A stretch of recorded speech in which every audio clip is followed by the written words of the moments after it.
Pregunta 1.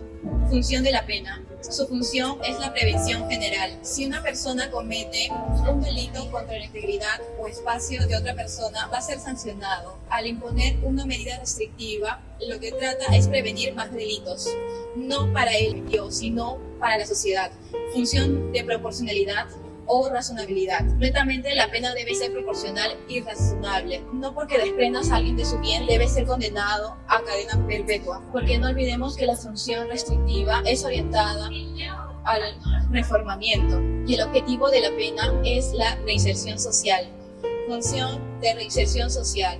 La pena priva de la libertad por el bien jurídico vulnerado, pero no nos impone como castigo, sino con el fin de que se pueda inventar la conducta dentro del penal. Se puede reinsertar como un hombre de bien. Función de protección al condenado. El INPE se encarga de otorgar todas las garantías necesarias para que la persona pueda resocializar e insertarse en la sociedad.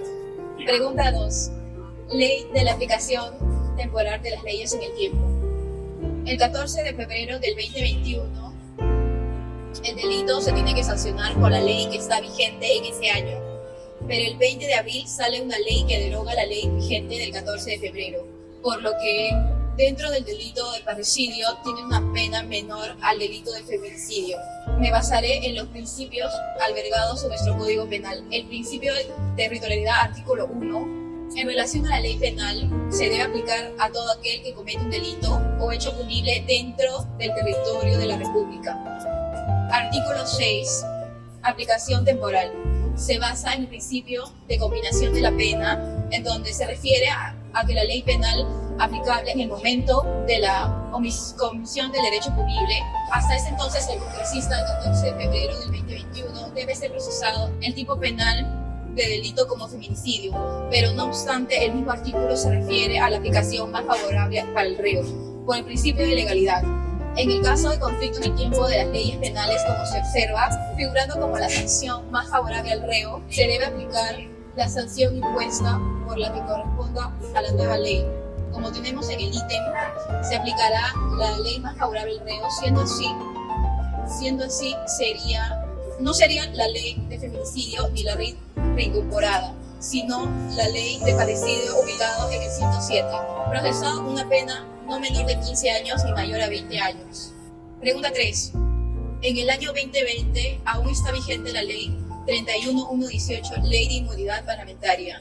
Primero se procede a aperturar un juicio político en el cual se demuestra una sanción política por la conducta lesiva, y luego el reglamento del Congreso, artículo 16, inmunidad de arresto y proceso, en el cual se debe realizar un antejuicio político.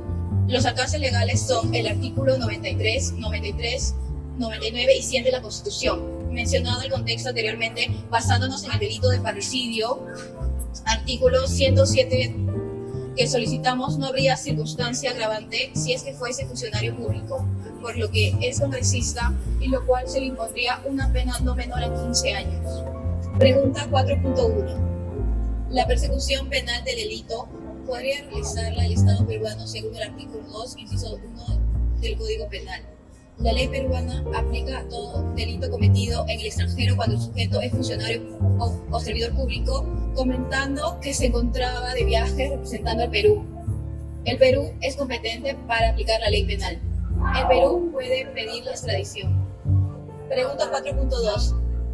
El mecanismo idóneo es la extradición activa. Es un mecanismo de cooperación judicial internacional donde se realiza un pedido formal entre ambos países, siendo Perú el Estado que pida a Colombia la extradición del congresista. El Estado beneficiario sería el Perú, porque con la entrega del congresista sería juzgado en Perú, aplicando el principio de legalidad y reciprocidad, obteniendo la entrega del congresista para procesarlo judicialmente o procesarle la pena.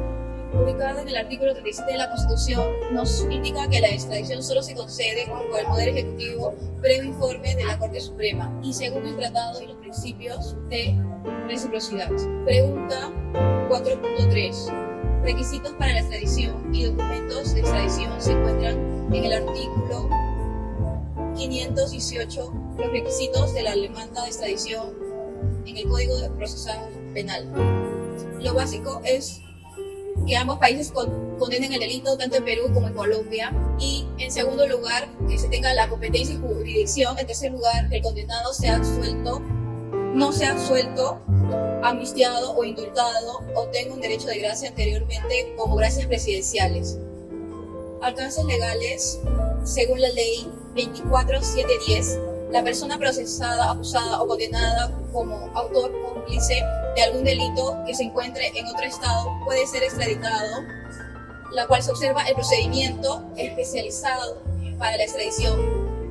Además, la Convención Interamericana de Extradición nos indica la figura internacional de extradición. Finalmente, este es el análisis del caso. Muchas gracias a la doctora Yolanda Pinto y a los observadores que presenciaron mi exposición.